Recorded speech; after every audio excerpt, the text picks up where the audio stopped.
আসসালামু আলাইকুম। সবাইকে আমন্ত্রণ জানাচ্ছি রেস্টুরেন্ট স্টাইল বিফ চাউমিনের রেসিপি দেখার জন্য। চেষ্টা করেছি খুবই সহজ আর মজার করে তৈরি করতে। তো চলুন দেখে নিন এর পুরো প্রস্তুত প্রণালী। চুলায় একটা হাঁড়িতে ৬ কাপ পানি ফুটাতে দিয়েছি। পানিটা যখন খুব ভালোভাবে ফুটে উঠেছে তখন এর মধ্যে ২৫০ গ্রাম স্প্যাগেটি দিয়ে দিচ্ছি। আমি স্প্যাগেটি নিয়েছি, আপনারা যেকোনো নুডলস বা পাস্তাও নিতে পারেন।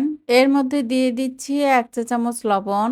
এবার ঘড়ি ধরে ১০-১২ মিনিটের মতো সিদ্ধ করে নিচ্ছি। খুব সুন্দরভাবে সিদ্ধ হয়ে গিয়েছে, এখন এটার পানি ছেঁকে নিব।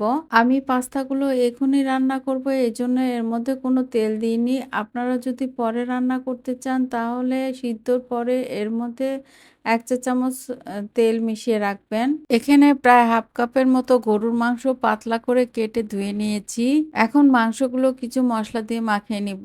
প্রথমেই দিয়ে দিচ্ছি আদা বাটা হাফ চা চামচ, রসুন বাটা হাফ চা চামচ, মরিচ গুঁড়ো হাফ চা চামচ, গোলমরিচ গুঁড়ো হাফ চা চামচ, সিরকা বা ভিনেগার দিয়ে দিচ্ছি হাফ চা চামচ, লবণ হাফ চা চামচ, সয়া সস হাফ টেবিল চামচ, ওয়েস্টার সস হাফ টেবিল চামচ। এখন মাংসের সাথে সবগুলো উপকরণ খুব ভালোভাবে মিশিয়ে নিচ্ছি।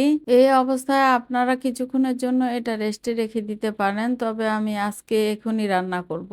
চাউমিন রান্নার জন্য সবগুলো সস এখন মিশিয়ে নিব। এজন্য একটা বাটিতে নিয়ে নিচ্ছি ২ টেবিল চামচ টমেটো সস, ১ টেবিল চামচ ওয়েস্টার সস, ১ টেবিল চামচ সয়া সস, ১ চা চামচ সাদা সিরকা। আপনাদের হাতের কাছে যদি সিরকা না থাকে তাহলে এর পরিবর্তে আপনারা লেবুর রসও নিতে পারেন। দিচ্ছি হাফ চা চামচ চিলি ফ্লেক্স, হাফ চা চামচ চিনি, হাফ চা চামচ গোলমরিচ গুঁড়ো। সবগুলো মশলা খুব ভালোভাবে মিশিয়ে নিচ্ছি।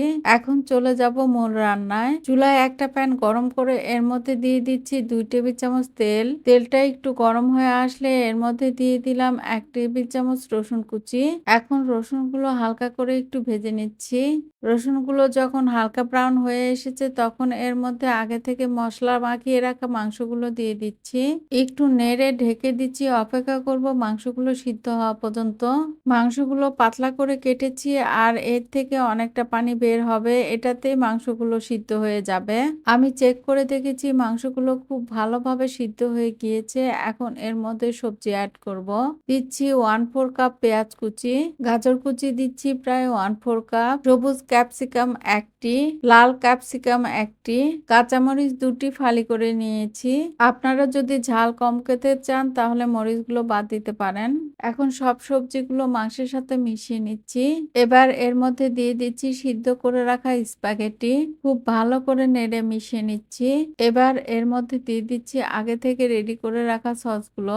এখন খুব ভালোভাবে মিশিয়ে নিলেই আমাদের চাউমিনটা রেডি হয়ে যাবে।